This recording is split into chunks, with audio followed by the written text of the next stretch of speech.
Hello students, now we will discuss the topic friction. Now friction, the opposing force which comes into play when an object moves or try to move over the surface of other body is called friction. That is, friction is always a opposing force which is opposite to the applied force and which comes into play means it will act only when body move or try to move and opposite to the direction of motion. Therefore, the opposing force which comes into play when an object moves or tries to move over the surface of other body is called friction. Friction is of two types. Number one, static friction, and number two, dynamic friction or kinetic friction. Now, number one, static friction.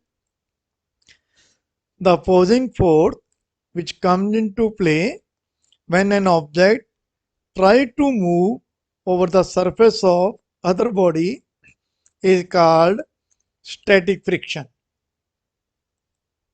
Static friction is a self-adjusting force, that is, static friction automatically becomes equal and opposite to the applied force.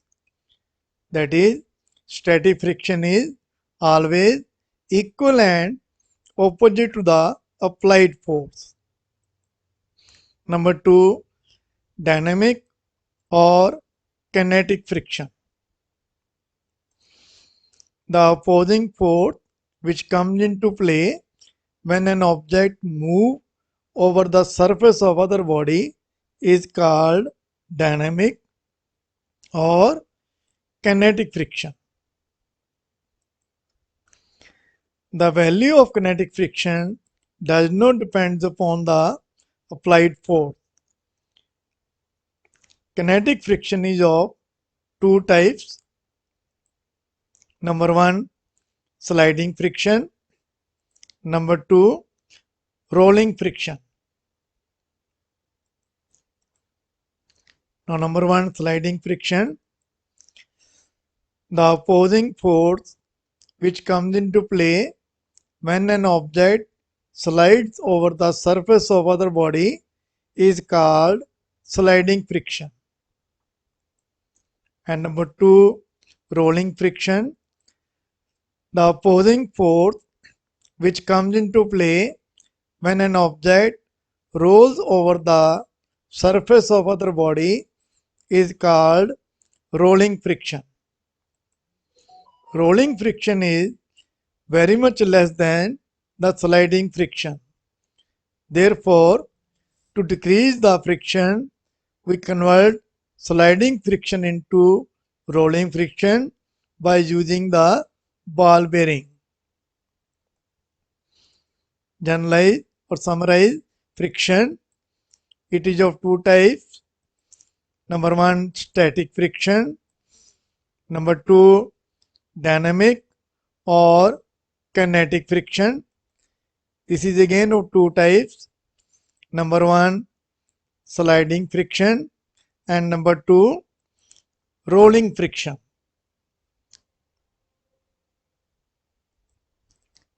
Now next is limiting friction. The opposing force which comes into play when an object just starts moving over the surface of other body is called limiting friction. It is the maximum value of static friction and slightly greater than the kinetic friction. Now graph between applied force and force of friction. that this is the x-axis and this is y-axis. Along x-axis we plot the applied force P, and along y-axis we plot force of friction F. Now portion OA, this represents static friction. That is, the portion OA of the graph represents the static friction, which show that static friction is equal to the applied force. Therefore, the angle of graph with x-axis is 45 degrees. This point represents the limiting friction. The point A represents the limiting friction, which is the maximum value of static friction.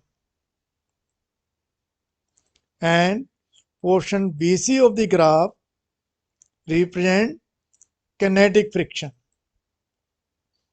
Portion BC of the graph represents the dynamic friction or kinetic friction, which show that dynamic friction remains same. That is, graph is parallel to the x-axis or applied force axis. Graph is kinetic friction graph is portion BC is parallel to the x-axis or parallel to the applied force axis. This shows that dynamic friction does not depend upon the force applied. It remains same and slightly less than the limiting friction. Next is laws of limiting friction. Now first is the value of limiting friction depends upon the nature of the two surfaces in contact and their state of roughness. Number two, the force of friction is tangential to the two surfaces in contact. That is, it acts parallel to the surfaces in contact and acts opposite to the direction in which body would start moving.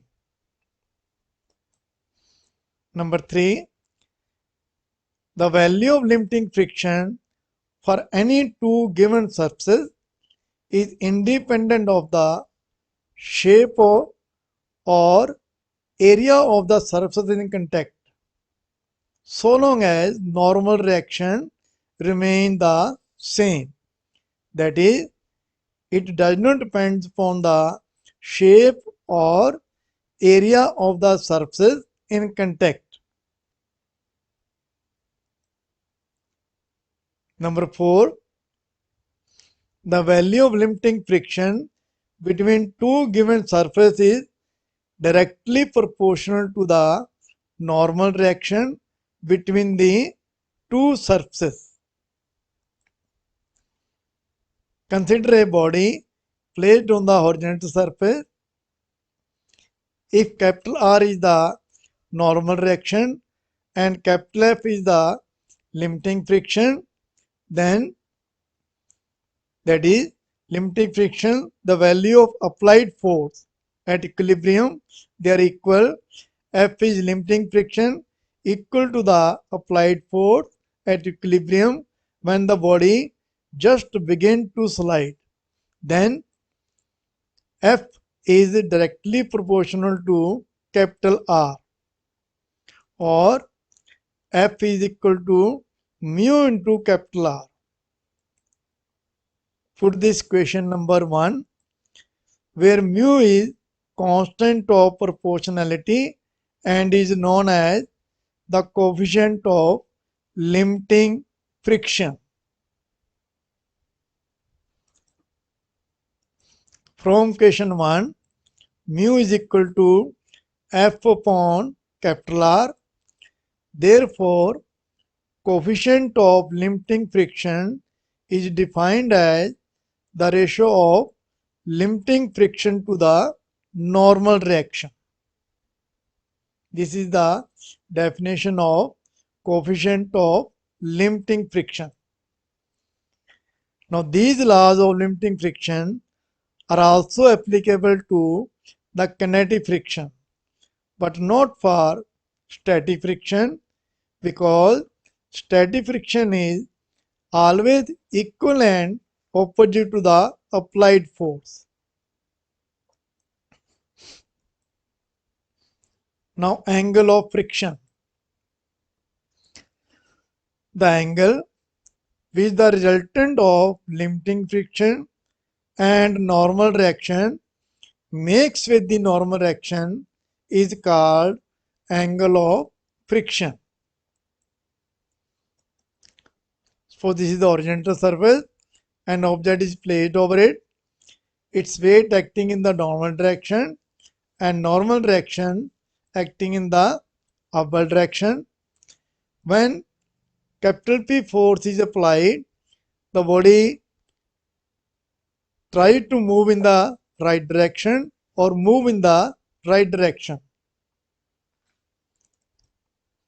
When it just starts moving, the limiting friction is opposite to the applied force P. It is OC is equal to FR, the value of limiting friction. Now, to find the resultant of limiting friction and normal, complete the parallelogram OABC. Then, by parallelogram law of vector addition, OB is the resultant R of the limiting friction FR and normal reaction capital N. It makes the angle theta with the normal reaction and it is called the angle of friction. Now in triangle OAB, tan theta is equal to AB upon OA, or tan theta is equal to OC upon OA, because in parallelogram opposite sides are equal, therefore AB is equal to OC. Now OC is limiting friction FR and OA is the normal reaction capital N. Therefore tan theta is equal to FR upon capital N, where FR is limiting friction and N is normal reaction. Therefore tan theta is equal to mu, because limiting friction upon normal reaction FR upon N is equal to mu coefficient of limiting friction. Therefore the tan of angle of friction is equal to the coefficient of friction. Therefore tan theta is equal to mu. Now next topic is angle of repose. The angle of inclined plane at which a body placed on it just starts sliding down is called angle of repose. Let phi be the angle of inclined plane with horizontal direction such that when a body of mass m placed on it just start sliding. So this is the horizontal direction. This is the direction of inclined plane making an angle phi with the horizontal direction, and object of mass m is placed over it. The forces acting on the object are given below. Number 1, the weight mg acting in the vertical downward direction. The weight mg acting in the vertical downward direction, and the normal direction capital R acting in the direction normal to the reaction. This is the normal direction acting perpendicular to the inclined plane. As there is no motion in the direction normal to the inclined plane, therefore component of weight in the direction normal to inclined plane is balanced by normal direction capital R. That is, the component of weight normal to the inclined plane, this is mg cos phi, it balances the normal direction capital R. Therefore, capital R is equal to mg cos phi. Put this equation number 1.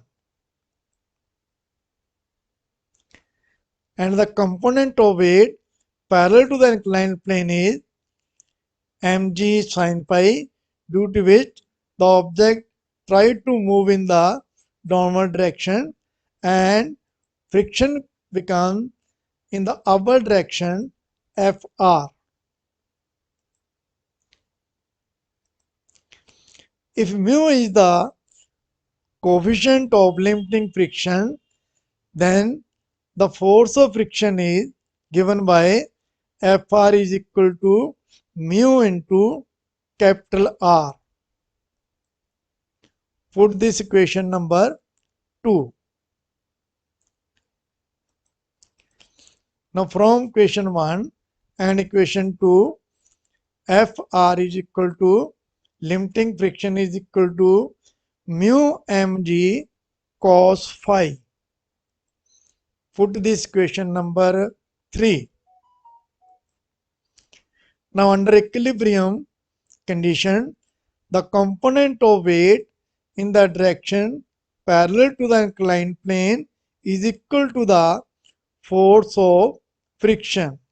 Therefore, the component of weight parallel to the inclined plane equal to friction Fr, limiting friction Fr. Therefore, Fr is equal to mg sin phi. Put this equation number 4. Now dividing the equation 4 by equation 1, we get Fr upon capital R is equal to mg sin phi upon mg cos phi. mg cancel each other. Therefore, we get Fr upon capital R equal to sin phi upon cos phi, or Fr upon capital R is equal to tan phi, because sin theta upon cos theta is equal to tan theta. Therefore, Fr upon capital R is equal to tan phi, or tan phi is equal to Fr upon capital R. Put this equation number 4. But Fr upon capital R equal to limiting friction upon normal reaction is equal to mu, where mu is the coefficient of limiting friction. Therefore, tan phi is equal to mu, the coefficient of limiting friction. Put this equation number 5. Therefore, tan of angle of repose is equal to the coefficient of limiting friction. Also, tan of angle of friction is equal to the coefficient of limiting friction, that is tan theta is equal to mu. This is equation number 6. Therefore, from equation 5 and equation 6, we get numerically the angle of friction is equal to the angle of repose. That is, angle of repose and angle of friction, numerically they are equal. Only their definitions are different. Thank you very much.